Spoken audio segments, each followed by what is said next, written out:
what is the theme that we are seeing this whole month?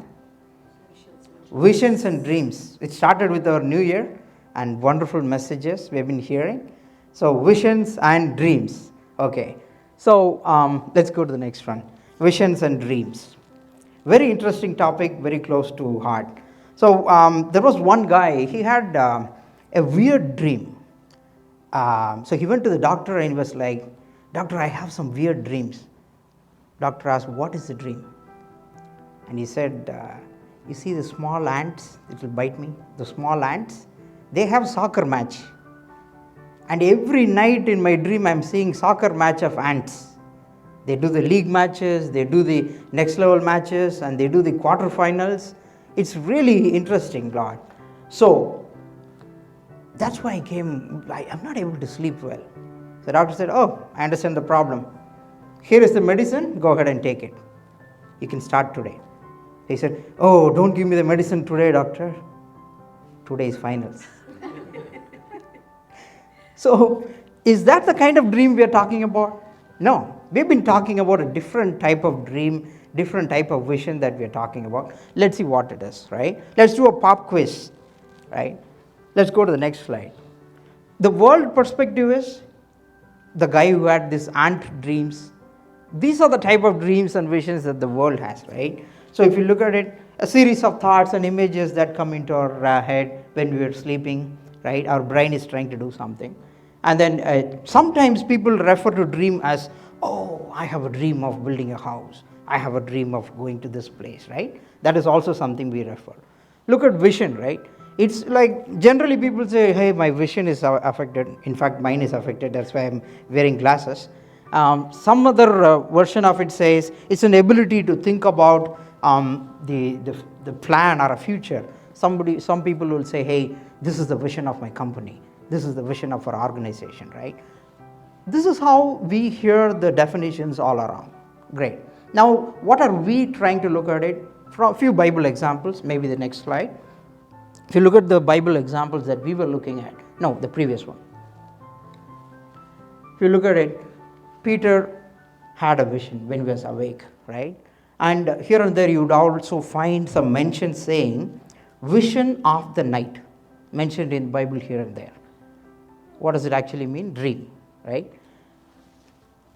And you see in Joseph's sleep, it is a dream. So here we are talking about vision occurs when a person is awake and he is pretty alert, he knows what's happening, it's not in a trance.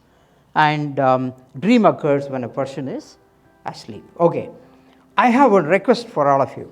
Today, I'll be expecting a lot of answers from you, right? It's not going to be one way.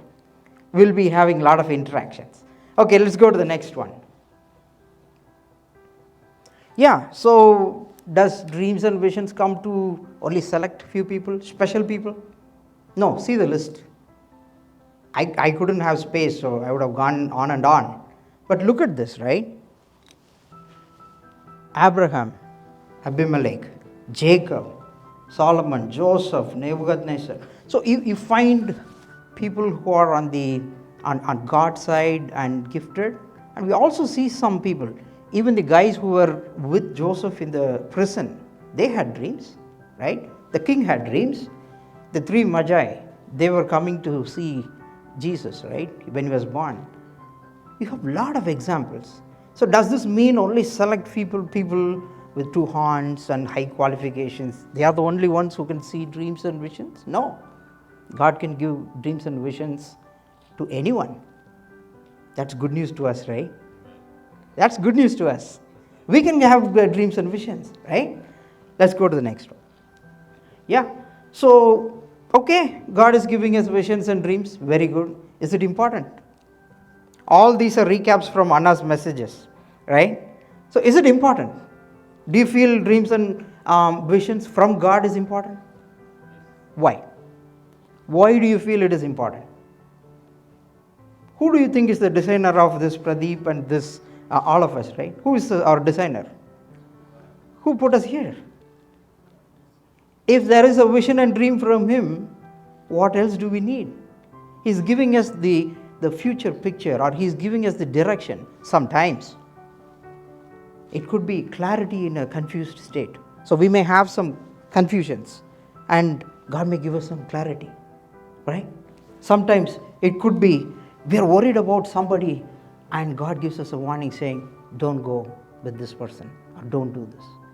That's good. Sometimes we may be worried about what people are doing around us. How is my enemy's plan? God sometimes will reveal that. God will reveal the gifts that He is giving us.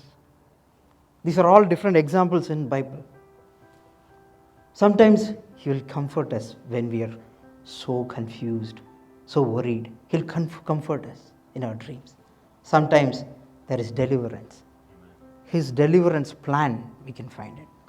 Sometimes certain things we may not understand how to do it. He'll give us the knowledge.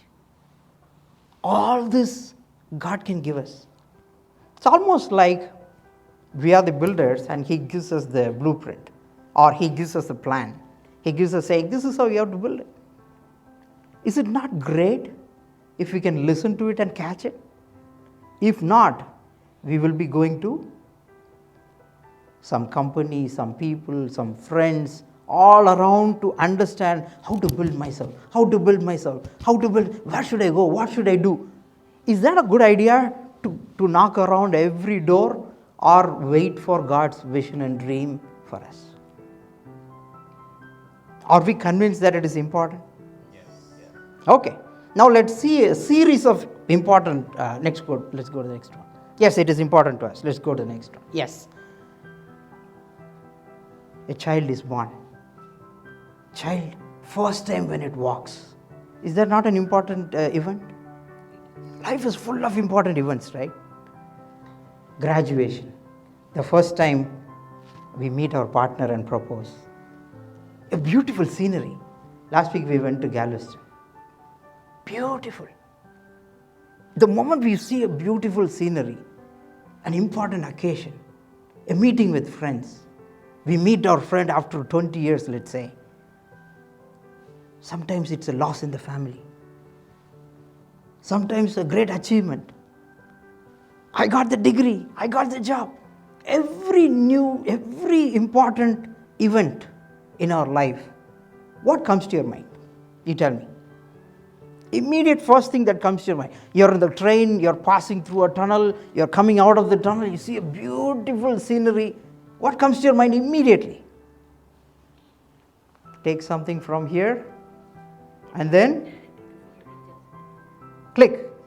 Why do we do that? We want to click that, catch that moment, click that.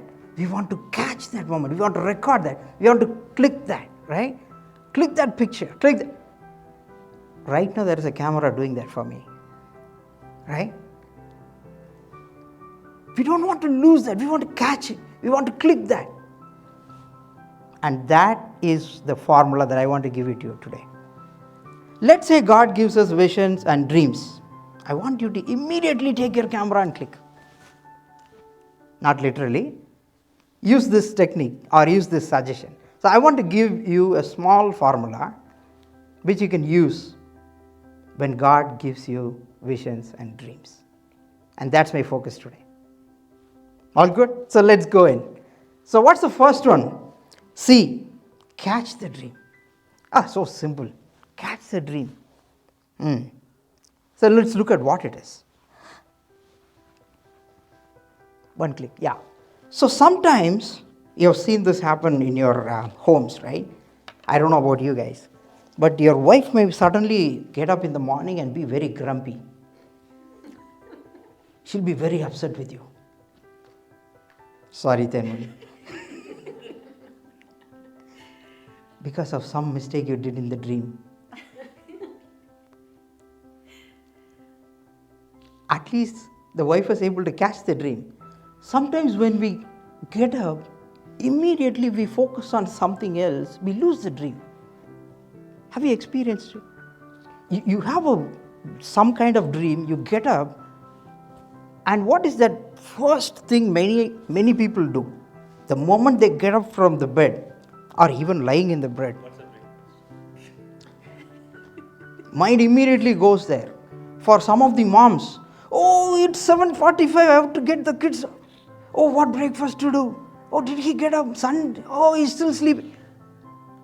For a few more people, there is some small device that always lies next to them. They forget everybody else, they don't forget this device. That's the first thing they open. Immediately. Right? Have you seen that? Then how will we catch the dream? Right? Let's click. So there are 4 stages that I'm hearing. The very first 10 minutes they say stage 1. Then the next 20 minutes they say stage 2. That's when it kind of slows down and the heartbeat is low and things like that. And the next stage they say NREM.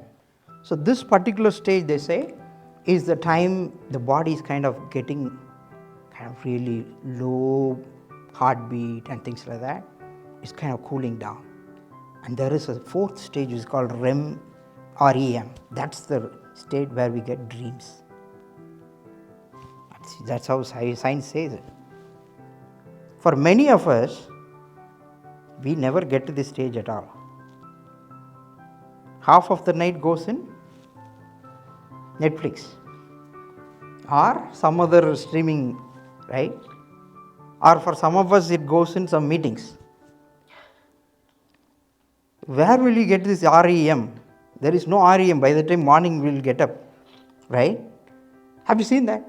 So we don't allow our body to rest, or at least get into the stage of that particular time for God to speak to us, right? We don't even give that space. Let's click on it. So lack of quality of sleep. If you get quality sleep, then you'll get some kind of dream, right? You don't even get a chance to do that, then how will? And we fill before sleep and after sleep with something very nice. Garbage, right? Fill a lot of garbage before you sleep, then that's what we get. The moment we get up, open that and then start looking at garbage. Where is room for God to talk there? There is no room. Even when He speaks, how will you catch it? There is a lot of garbage. There is no quality of sleep. Where will we go and catch when God does it, right? So let me give you an example here. Anbu, you want to? So I'm going to request Anbu to throw a ball to me. Anbu, please throw a ball to me, Anbu. Come on, throw now. Please throw a ball to me. I've been asking you, please throw a ball, Anbu. Oh, he already threw? Oh, sorry. Anbu, now throw the ball to me, Anbu. Thanks, Anbu. I was asking for God's dream and vision, but I was looking somewhere else. My focus is somewhere else. My hands are not prepared. My position is not right. Now, when I position myself at the right place, and I have an attitude to catch what He gives, I'm able to catch the ball, right? That's what happened. Many of us, oh, he got a dream. I want a dream, God. I want a dream. You got a nice vision. Oh, Joseph got dreams. When will you give me a dream? You have to first position yourself, right? You need to have your position to catch what He gives. If your hands are already full, what will you do? If you're not in the right position, how will you catch? That is exactly what is happening here, right? Let's go to the next slide. Yeah, so what do? It's better to ease into our dreams, right? Ease into pray, meditate, try to reduce garbage before sleep, and expect God to give us His dreams. Expect God to. This doesn't mean only dreams, right? It also means visions. Visions could happen during your day, but only when we are prepared, only when we are open, with open arms, we request Him. That's when we get it, right? Look at this. There are a lot of verses that I want to talk to you. These are really small. I'm going to read it to them. The Lord is good to those who wait for Him. Okay, great. The Lord will fight for you. You need only to be still. For God is alone. Wait in silence for my hope Be still and know that I'm. It all revolving around being still. Wait on God. Okay, so have you seen waiting? Okay, I'll give you an example of waiting. Have you seen people wait? Or let me give you an example. Let's say my son is playing video games. I tell him, hey, stop. Come with me to buy a t-shirt for me. Bring him to the shop. Have you seen those guys wait till the shopping gets over? Have you seen that? When it will be over? What? I have no interest in it. Have you seen the attitude? Have you not? People with kids are laughing. People without kids are like, what is he talking about? Right? Waiting has two aspects. I'll give you two pictures here. That is one waiting. See there? Oh, they're making me miserable, man. Why are they making me do this? Look at the second one. There is a line waiting. There is a difference between these two waiting. The line is also waiting. The girl is also waiting. What's the difference here? Both have the same word. They both are waiting. No difference in words. But one of them is waiting. The other is waiting.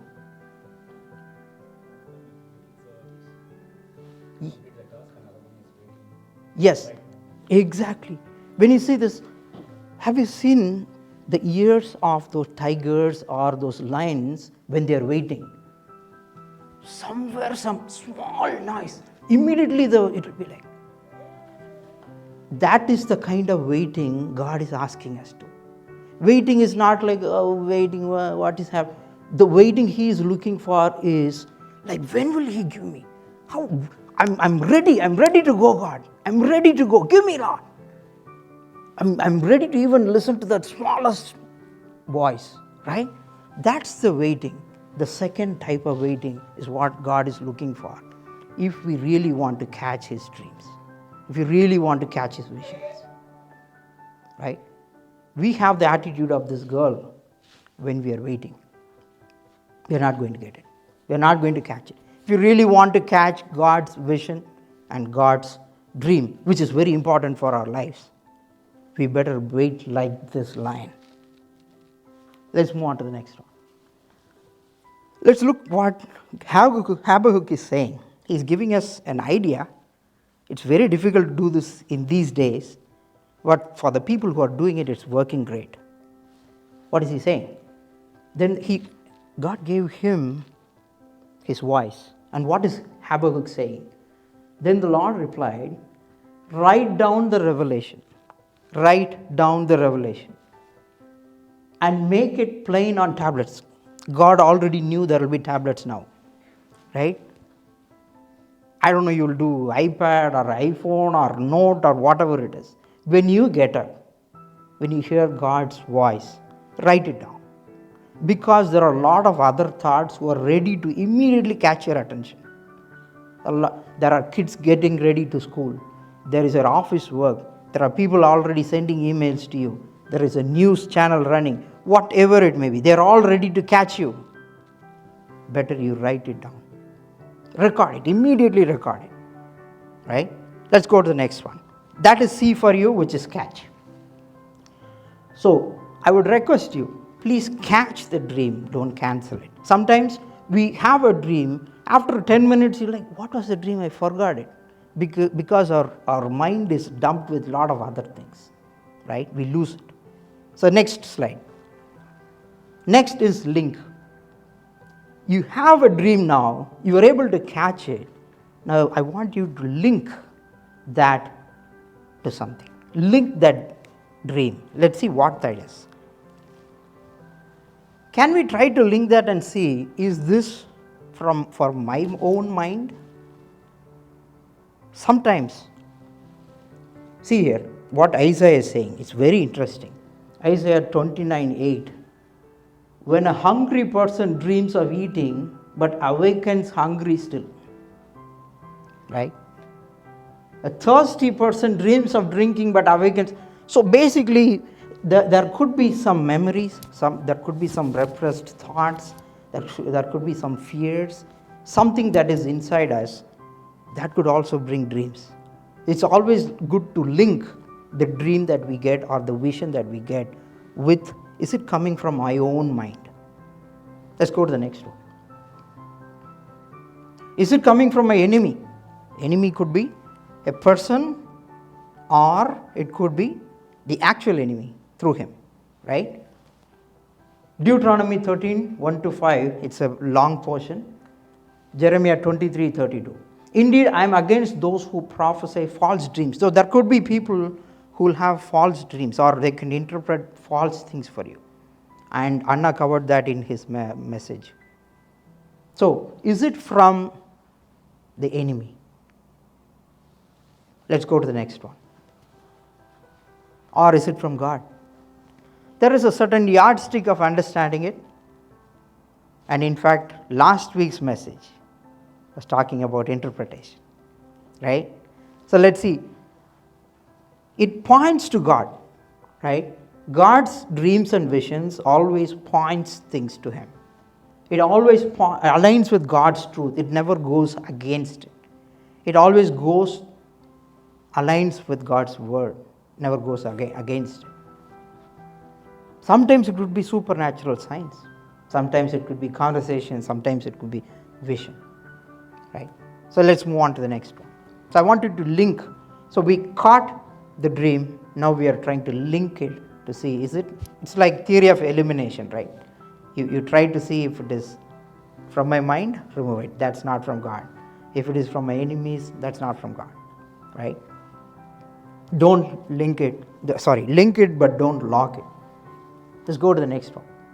Interpret the dreams. This is going to be a repeat of what Anna was teaching last week in his sermon. Let's do quickly what it is. Who to go? Obviously.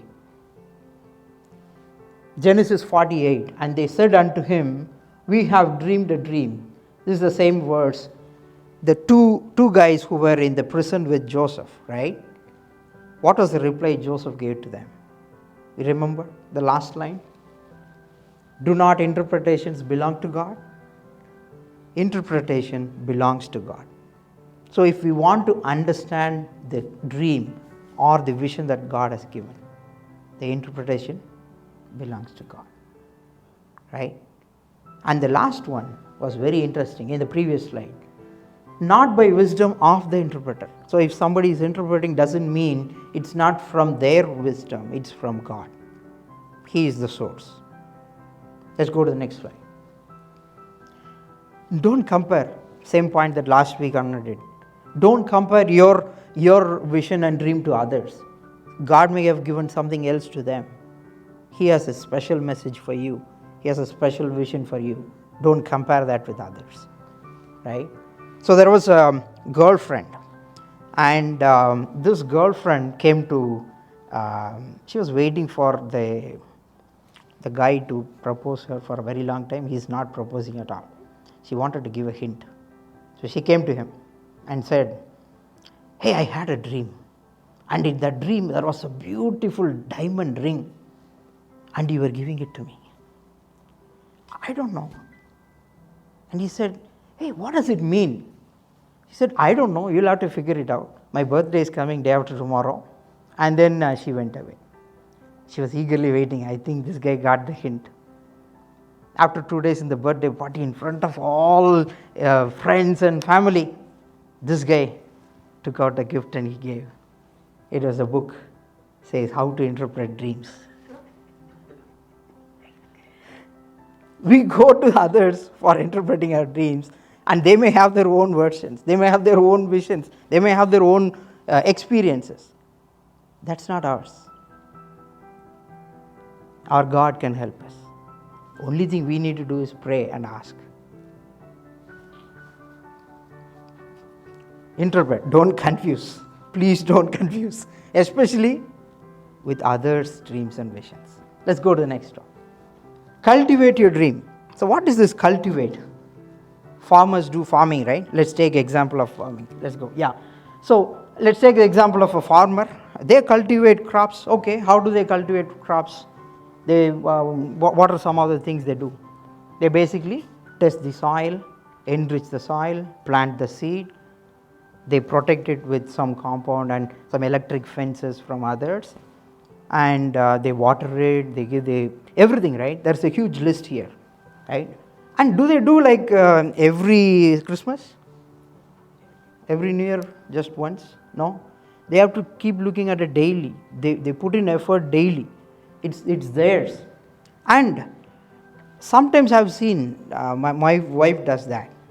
She will have a small container in which a small plant will be there. Once it is at the right stage, she will transfer that into a bigger container. And once it is in a better state, it will go into the soil, right? So the people who farm, they understand when to transfer stuff, when to build it within us, when to put it in the environment, when to put it outside in front of everyone. They know when to put it in the shades, right? They know the timing, and they also know whom to trust. Right?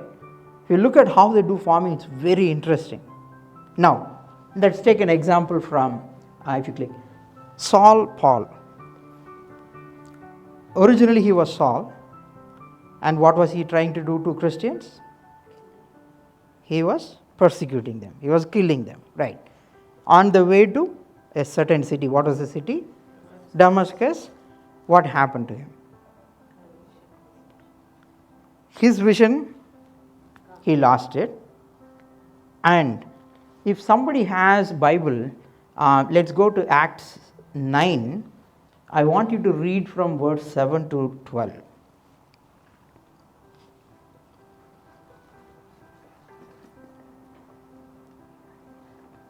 The men traveling with Saul stood there speechless. They heard the sound but did not see anyone. Let 1 minute. So here, there were men around, and they didn't see anything, but Saul is experiencing things. We have a hint there. Let's continue. Saul got up from the ground, but when he opened his eyes, he could see nothing. So they led him by the hand into Damascus. For 3 days he was blind and did not eat or drink anything. In Damascus there was a disciple named Ananias. In Damascus, there is a disciple called Ananias, and they both have not spoken to each other. Now look at what happens. The Lord called to him in a vision, Ananias. So Ananias is now having a vision, and in that God is saying, Yes, Lord, he answered. The Lord told him, Go to the house of Judas on Straight Street and ask for a man from Tarsus named Saul, for he is praying. In a vision, he has seen a man named Ananias come and place his hands on him to restore his sight. So Ananias has a vision in which God is saying, Paul had a vision, right? Go and meet him. Let's go to verse 19 and 20. So now you know Paul had the vision now. Ananias came and kept his hands. Scales fell down. Now Paul is good. Let's see what he did immediately. He has got vision. He has met God, and he's got a blueprint for his life. He has got a plan from God for him. Let's look at what he did in 19 and 20. And after taking some food, he regained his strength. He took some food. He regained his strength. Awesome. Saul spent several days with the disciples in Damascus. He immediately starts spending time with the disciples. Now what he did next? At once he began to preach in the synagogues that Jesus is the Son of God. He's immediately into action now. He started learning. He started exercising. He has not kept it aside, right? He immediately went to the right people, got himself trained. He immediately started work. And that's exactly what he is doing. He has got a vision, and he is preparing his soil, and he is providing appropriate sunlight, which is nothing but nourishment for his vision and dream that God gave. And he is protecting it from others. That he went to the right people, right? And he took daily care. He immediately started things. He's exercising. and moving step by step on a daily basis. And look at what his end of the life, his story looks like. From the time God gave him a vision, he was cultivating that vision till the end. That is what God is asking us to do. When I give you a vision, catch it. Understand that it came from me. Look for the right interpretation from me. You got the interpretation, you understood it. Now start cultivating. Give its attention daily. Protect it. Give appropriate provision for it. Right? We have to every single day have that vision that God has given and start working towards it. Just like how Paul did. If you look at it, starting from Abraham to every single person, they were nurturing that dream, what was God given. And every step they took was towards that. Right? Now let's go to the next one. Cultivate the dream, don't cripple it. Right? Let's go to the next one.